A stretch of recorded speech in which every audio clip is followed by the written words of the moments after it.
ಸಭ್ಯಸ್ಥರು ನೋಡ್ತಾರೆ ಏನಂತ ಕಲ್ಪನೆ ಇಟ್ಕೊಂಡು ಮಾಡ್ಬೇಕು, ಮಾತಾಡ್ಬೇಕು. ಈಗ ಏನಾಗ್ತಾ ಇದೆ, ವ್ಯಕ್ತಿ ಪ್ರತಿಷ್ಠೆ ತೋರ್ಸಕ್ ಹೋಗ್ತಿರಂತ ವ್ಯವಸ್ಥೆಗಳಿವೆ, ಸಿದ್ಧಾಂತದ್ದಲ್ಲ. ನಾನು ಅವ್ರ ಪ್ರಶ್ನೆ ಕೇಳಿದ್ರಲ್ಲ, ಸಿದ್ಧಾಂತದ ಪ್ರಶ್ನೆಗೆ ಆಗಿದ್ರೆ ನಾನು ಹೋಗ್ತೀನಿ. ಇದು ವೈಯಕ್ತಿಕವಾಗಿ ಅವ್ರಿಗೆ ಇವ್ರವರು ಮಾತಾಡ್ತಿದಾರಲ್ಲ, ಇದು ಖಂಡಿತ ಯಾವುದೇ ಕಾರಣಕ್ಕೂ ಒಳ್ಳೇದಲ್ಲ. ಅವರಿಬ್ಬರಿಗೂ ನಾನು ಹೇಳಕ್ಕೆ ಇಷ್ಟಪಡ್ತೇನೆ, ಇದು ಯಾವುದೇ ಕಾರಣಕ್ಕೂ ಕೂಡ, ಇಬ್ರು ಕೂಡ ರಾಜಕಾರಣಿಗಳಿದ್ದೀರಿ, ರಾಜಕಾರಣದಲ್ಲಿ ವ್ಯಕ್ತಿಗತ ಟೀಕೆ ಇದೆಯಲ್ಲ, ಇದಕ್ಕೊಂದು ಲಿಮಿಟ್ ಇರಬೇಕು. ಆದ್ರೆ ಸೈದ್ಧಾಂತಿಕವಾಗಿ ಎಷ್ಟು ಜಗಳ ಆಡಿದ್ರು ಕೂಡ ನಾನು ಮೆಚ್ತೀನಿ. ಇಲ್ಲ, ಯಾರೋ ಒಬ್ರು ಮಾಡೋ ಇಡೀ ಎಲ್ಲಾ ಪಾಲಿಟಿಷಿಯನ್ಸ್ಗೂ ಅದು ಚರ್ಚೆ ಸರಿ ಹೋಗಲ್ಲ. ಅಲ್ಲೊಬ್ರು ಇಲ್ಲೊಬ್ರು ಮಾಡ್ಯಾರ. ನಾನು ಅದಕ್ಕೋಸ್ಕರ ಹೇಳಿದ್ನಲ್ಲ, ಸ್ವಾಮಿಗಳಲ್ಲೂ ಈ ಭಾಷೆಗಳು ಬರಕ್ ಶುರುವಾಗಿದೆ ಅಂತ. ಸೈದ್ಧಾಂತಿಕವಾಗಾದ್ರೆ ಅದನ್ನ ನೇರವಾಗಿ ಖಂಡನೆ ಮಾಡ್ಬೋದು, ಮಾಡಬೇಕು ಕೂಡ. ಆದ್ರೆ ಅದನ್ನ ದುರುಪಯೋಗ ಮಾಡೋಂಥ ವ್ಯವಸ್ಥೆಗಳು ಕೂಡ ಇವತ್ತು ಸಮಾಜದಲ್ಲಿ ನಡೀತಾ ಇದೆ. ಛಿದ್ರ ಮಾಡೋದಕ್ಕೆ, ಇಡೀ ಸಮಾಜವನ್ನು ಛಿದ್ರ ಮಾಡೋಂಥ ವ್ಯವಸ್ಥೆ ಇದೆ, ರಾಜಕಾರಣದ ಲಾಭಕ್ಕೋಸ್ಕರ. ವೈಯಕ್ತಿಕ ವಿಷಯಗಳಿಗೆ ಕುಟುಂಬವನ್ನು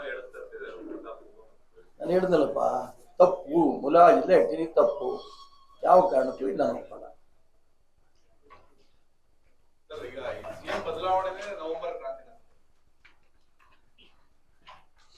ಈ ರಾಹುಲ್ ಗಾಂಧಿನೋ ಸೋನಿಯಾ ಗಾಂಧಿನೋ ಅಂತ ಅನ್ಕೊಂಡ್ಬಿಟ್ಟಿದ್ಯಪ್ಪ ನಿನ್ನ ಪ್ರಶ್ನೆ ಕೇಳಿದ್ರೆ ನಾನು ಏನು ಉತ್ತರ ಕೊಡ್ಲಿ. ಆದ್ರೆ ಇಷ್ಟು ಕೆಳಮಟ್ಟಕ್ಕೆ ಕರ್ನಾಟಕ ರಾಜಕಾರಣವನ್ನು ತಗೊಂಡೋಗ್ಬಾರದು ಕಾಂಗ್ರೆಸ್. ರಾಜ್ಯ ಜನ ನಿಮ್ಮನ್ನು ನಂಬಿ 136 ಸೀಟ್ ಕೊಟ್ಟರು, 136 ಸೀಟು, ಒಳ್ಳೆ ಆಡಳಿತ ಮಾಡಿ ಅಂತ. ಆದ್ರೆ ಒಂದ್ ಕಡೆ ಅವರು ನಾನು ಶಿಸ್ತು ಬಿಟ್ಟು ಹೋಗಲ್ಲ, ಪಕ್ಷದ ನಿಷ್ಠಾವಂತ, ಈ ಮಾತನ್ನ ಡಿ ಕೆ ಶಿವಕುಮಾರ್ ಹೇಳ್ತಾರೆ. ನಾನು ಅದ್ರ ಬಗ್ಗೆ ಒಪ್ತೀನಿ. ಯಾರೂ ಕೂಡ ಮುಖ್ಯಮಂತ್ರಿ ಬಗ್ಗೆ ಮಾತಾಡ್ಕೂಡ್ದು ಅಂದಾಗ ಸ್ವತಃ ಮುಖ್ಯಮಂತ್ರಿನೇ ಮಾತಾಡ್ತಾರೆ.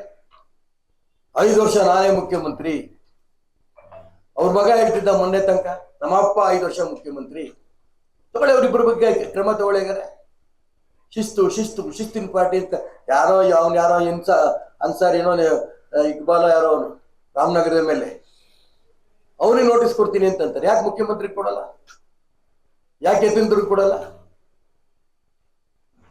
ಇದೇನಾಗಿದೆ ಕರ್ನಾಟಕ ರಾಜ್ಯದಲ್ಲಿ, ಕಾಂಗ್ರೆಸ್ ಪಕ್ಷ ಇವತ್ತು, ಆ ಕಾಂಗ್ರೆಸ್ ಪಕ್ಷವೇ ದೇಶದಲ್ಲಿ ನಿರ್ನಾಮ ಆಗಿರ್ಬೇಕಾದ್ರೆ ನಮ್ಮನ್ ಬಿಟ್ರೆ ಕಾಂಗ್ರೆಸ್ ಇಲ್ಲ, ನಾವೇ ಕಾಂಗ್ರೆಸ್ಸು, ಹಾಗಾಗಿ ವಿಧಿ ಇಲ್ಲದೆ ನಾವು ಏನು ಆಡಿದ್ರು ಆಟ ಅನ್ನೋದನ್ನ ಕರ್ನಾಟಕ ರಾಜ್ಯದ ಕಾಂಗ್ರೆಸ್ಸಿಗರು ಆಟ ಆಡ್ತಿದ್ದಾರೆ. ಜನ ನಮ್ಮನ್ನ ನೋಡ್ತಾ ಇದಾರಂತ ಕಲ್ಪನೆ ಇಲ್ಲ. ಪ್ರತಿನಿತ್ಯ ಇವತ್ತು ಬೆಳಿಗ್ಗೆ 2 ಸಂಸ್ಥೆಯವರು ನಮ್ಮ ಮನೆಗೆ ಬಂದರು. 2 ಸಂಸ್ಥೆಯವರು, ಸರ್ ನೀವು ಕೊಟ್ಟಂತ ದುಡ್ಡಲ್ಲಿ ನಮ್ಮ ಬಿಲ್ಡಿಂಗ್ ಅರ್ಧಕ್ಕೆ ನಿಂತಿದೆ, ಸಮುದಾಯ ಭವನ, ಅದ್ರ ದುಡ್ಡು ಬಂದಿಲ್ಲ, ಇನ್ನು ಉಳಿದಿದ್ದ ದುಡ್ಡು ದಯವಿಟ್ಟು ಏನಾರು ಮಾಡ್ಕೊಡಿ. ಹಿಂದುಳಿದವರು, ದಲಿತರು ಬೊಂಬಳ ಹೊಡಿತಾ ಇದ್ದಾರೆ. ಸಮುದಾಯ ಭವನಗಳಿಗೆ ನಿಂತೋಗಿದ್ದು ಒಂದು ದುಡ್ಡು ಬಂದಿಲ್ಲ. ಮುಖ್ಯಮಂತ್ರಿ ನಾನು ಹಿಂದುಳಿದ ದಲಿತ ಚಾಂಪಿಯನ್ ಅಂತಾರೆ. ಅವ್ರ ದುಡ್ಡು ಬಿಡುಗಡೆ ಆಗ್ತಿಲ್ಲ. ರಸ್ತೆಗಳು, ನಾನು ನೆನ್ನೆ ಬಿಜಾಪುರ ಬಾಗಲಕೋಟೆ ಕಡೆಯಿಂದ ಬಂದೆ, ಗುಂಡಿ ಅಂದ್ರೆ ಗುಂಡಿ ಪೂರ್ಣ. ಶಿವಮೊಗ್ಗ ನಗರದ ಏನ್ ಪರಿಸ್ಥಿತಿ ಇದೆಯೋ ಅಲ್ಲೂ ಅದೇ ಪರಿಸ್ಥಿತಿ. ಇಡೀ ಕರ್ನಾಟಕ ರಾಜ್ಯದಲ್ಲಿ ಗುಂಡಿ ಮಯ ಹೋಗಿದೆ. ಅವರು ಕಿರಣ್ ಮಜುಮ್ದಾರ್ ಅವರು ಪ್ರಶ್ನೆ ಕೇಳಿದ್ರೆ, ನೀವು ಸಾರ್ವಜನಿಕವಾಗಿ ಇದನ್ನು ಹೇಳ್ಬಾರ್ದು, ಮತ್ತೆ ಎಲ್ಲಿ ಹೇಳ್ಬೇಕು? ಖಾಸಗಿ ವ್ಯಕ್ತಿಗಳು ನಮ್ ದುಡ್ಡಲ್ಲಿ ಸರ್ಕಾರಿ ರಸ್ತೆಗಳನ್ನ ಮಾಡ್ತೀವಿ ನಾವು ಅಂತ ಹೇಳಿದ್ದು ಸ್ವತಂತ್ರ ಬಂದ ಅವತ್ತಿನಿಂದ ಇವತ್ತಿನ ತನಕ ಮೊದಲನೇ ಬಾರಿ ಇರ್ಬೋದು. ಇದು ಇಷ್ಟು ದಿವಾಳಿ ಪಾಪರ್ ಎದ್ದೋಗಿರುತ್ತೆ ಸರ್ಕಾರ. ಎಲ್ಲೋಯ್ತು 50 ಕೋಟಿ ರೂಪಾಯಿ ಶಾಸಕರಿಗೆ, ರೂಲಿಂಗ್ ಪಾರ್ಟಿಯವರಿಗೆ? ಎಲ್ಲೋಯ್ತು 25 ಕೋಟಿ ವಿರೋಧ ಪಕ್ಷದವರಿಗೆ? ಎಲ್ಲಿದೆ 25 ಕೋಟಿ 50 ಕೋಟಿ? ಅವ್ರು ಮೂಗಿ ತುಪ್ಪ ಹಚ್ಚಿದ್ದೀರಾ? ಮೊಣಕೆಗೆ ಏನಾದ್ರು ಹಚ್ಚಿದ್ದೀರಾ? ಬೆಣ್ಣೆ ಹಚ್ಚಿದ್ದೀರಾ? ಯಾವ ಕಾರಣಕ್ಕೂ ಸಿಗಲ್ಲ. ಆ ಒಂದು ಪರಿಸ್ಥಿತಿ. ದುಡ್ಡಿಲ್ಲ ಅಂತ ಅಂದ್ಮೇಲೆ ಒಪ್ಕೊಳ್ಳಿ. ನಾನು ನೆನ್ನೆ ಬಾಗಲಕೋಟೆಗೆ ಹೋಗಿದ್ದೆ. ಸಂಜೆ ಇನ್ನೇನು ಟ್ರೈನ್ ಹತ್ತು ಸ್ವಲ್ಪ ತಡ ಆಯ್ತು, ಒಂದು ಅರ್ಧ ಗಂಟೆ ಸಮಯ ಉಳಿದಿತ್ತು. ಅಲ್ಲಿ ಮುಖ ತೊಳೆದೋಗೋಣ ಅಂತ ಹೇಳಿ ನಮ್ಮ ಕಾರ್ಯಕರ್ತ ಹೇಳಿ, ಮುಖ ತೊಳೆಯಕ್ಕೆ ಬರ್ತೀನಪ್ಪ ಅಂತ ಹೇಳಿದೆ. ನಾನು ನಮ್ಮ ಮನೆ ಬಂದೆ ಅಂದೆ, ಎಲ್ಲಪ್ಪ ರೈಲ್ವೆ ಸ್ಟೇಷನ್ ಹತ್ರ ಇದೆ, IB-ಗೆ ಬರ್ತೀನಿ ಅಂದೆ. ಆಮೇಲೆ ನೋಡಿದ್ರೆ IB-ನಲ್ಲಿ 11 ತಿಂಗಳಿಂದ ಕರೆಂಟೇ ಕೊಟ್ಟಿಲ್ಲ ಅಂತೆ, ಡಿಸ್ಕನೆಕ್ಟ್ ಮಾಡ್ಬಿಟ್ಟಿದೆ. ಆ ಪಾಪ ಒಂದು ಮೇಟಿಗೆ ಬ್ಯಾಟ್ರಿ ಹಿಡ್ಕೊಂಬಂದ 6 ಗಂಟೆಗೆ 6:30ಗೆ. ಸರ್ ಹಿಂಗಿದೆ ಪರಿಸ್ಥಿತಿ ಅಂತ, ಬಿಲ್ ಕಟ್ಟಿಲ್ಲ. ಇದು ಕರ್ನಾಟಕ ರಾಜ್ಯದಲ್ಲಿದ್ದ ಆರ್ಥಿಕ ಪರಿಸ್ಥಿತಿ. ನಾವು ಇಡೀ ಖಜಾನೆ ತುಂಬ ಇದೆ, ವಿರೋಧ ಪಕ್ಷರು ಸುಮ್ಮನೆ ಟೀಕೆ ಮಾಡ್ತಿದ್ದಾರೆ. ಇವ್ರ ಕಾಲದಲ್ಲಿ ಆಗಿರ್ಲಿಲ್ವಾ? ಇವ್ರ ಕಾಲದಲ್ಲಿ ಗುಂಡಿ ಇರ್ಲಿಲ್ವಾ? ಹಿಂಗ್ ಬಡದಾಡೋದ್ರಲ್ಲೇ ಇವರ ಅಧಿಕಾರವನ್ನ ತಗೊಳ್ಳೋದ್ರಲ್ಲೇನೆ ಇವ್ರು ಕಿತ್ತಾಡಿಕೊಂಡು ರಾಜ್ಯವನ್ನ ಇವತ್ತು ಚೀಮಾರಿ ಹಾಕ್ಸೋ ಸ್ಥಿತಿ ಬಂದಿದೆ ಕಾಂಗ್ರೆಸ್ ಪಕ್ಷ ಸಾಮಾನ್ಯ ಜನರಿಗೆ. ಆ ಜನ ಏನು ನಿಮ್ಗೆ ಗ್ಯಾರಂಟಿಗಳು ಕೊಡು ಅಂತ ಅವ್ರೇನು ಕೇಳಲಿಲ್ಲ. ಕೊಟ್ರಿ, ಸಂತೋಷ, ನಾವು ಅದನ್ನು ಕೊಡ್ತೀವಿ, ಅಭಿವೃದ್ಧಿ ಮಾಡ್ತೀವಿ. ಒಂದೇ ಒಂದು ರಸ್ತೆ ಆಗಿಲ್ಲಲ್ಲ, ಇಡೀ ರಾಜ್ಯದಲ್ಲಿ ಒಂದು ರಸ್ತೆ ಆಗಿಲ್ಲ. ಅದಕ್ಕೋಸ್ಕರ ನಾನು ಹೇಳ್ತಾ ಇರೋದು, ಇವರ ಅಧಿಕಾರದ ಆಟಾಟೋಪ ಎಲ್ಲಿ ತನಕ ಇರುತ್ತೆ ಗೊತ್ತಿಲ್ಲ. ನವೆಂಬರ್ 14 ಏನ್ ಬಿಹಾರ್ ಚುನಾವಣೆ ಮುಗೀತಿದ್ದಂಗೆನೆ ಅಥವಾ ಸ್ವಲ್ಪ ಹಿಂದೆ ಮುಂದೆ ಮುಖ್ಯಮಂತ್ರಿ ಬದಲಾವಣೆ ಮಾಡ್ತಾರೆ ಅನ್ನೋದನ್ನು ಬಹಳ ಇವತ್ತಿನ ಐ ಥಿಂಕ್ ಸಂಯುಕ್ತ ಕರ್ನಾಟಕ ಇರ್ಬೋದು, ಒಂದು ನಿಮಿಷನೂ ಕೂಡ ವ್ಯತ್ಯಾಸಗಳಕ್ಕೆ ಸಾಧ್ಯ ಇಲ್ಲ, ಕಾಯಕ್ಕೆ ಸಾಧ್ಯನಲ್ಲ. ಮುಖ್ಯಮಂತ್ರಿ ಬದಲಾವಣೆ ಆಗ್ಲೇಬೇಕು ಅನ್ನೋಂಥ ಪದಗಳನ್ನ ಬಳಸಿರೋದು ನಾನು ನೋಡಿದೆ. ಅವ್ರು ಮುಖ್ಯಮಂತ್ರಿ ಆಗಿರ್ತಾರೋ, ಇವ್ರು ಮುಖ್ಯಮಂತ್ರಿ ಆಗಿರ್ತಾರೋ, ರಾಜ್ಯದ ಜನಕ್ಕೆ ಸಂಬಂಧ ಇಲ್ಲ.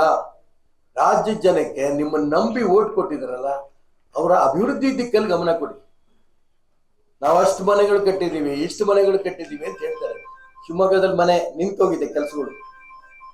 ಬಡವರ ಆಶ್ರಯ 80 ಸಾವಿರ ರೂಪಾಯಿ ದುಡ್ಡು ಕಟ್ಟಿ ಮನೆಯಲ್ಲಿರೋಂಥ ಬಂಗಾರವನ್ನ ತಂದು ಒತ್ತೆ ಇಟ್ಟು 80 ಸಾವಿರ ರೂಪಾಯಿ ದುಡ್ಡು ಕೊಟ್ಟಿದ್ದಾರೆ. ಆ ಮನೆಗಳು ಅವ್ರು ಮುಗಿಸಿದ್ರು. ಆ ಮಾನ್ಯ ಜಮೀರ್ ಅಹಮದ್ ಇಲ್ಲಿ ಬಂದು ನಾಳೆಯಿಂದ ನಾಡ್ದು 12 ಕೋಟಿ ಕಳಿಸ್ತೀನಿ ಅಂತ ಹೇಳೋದು.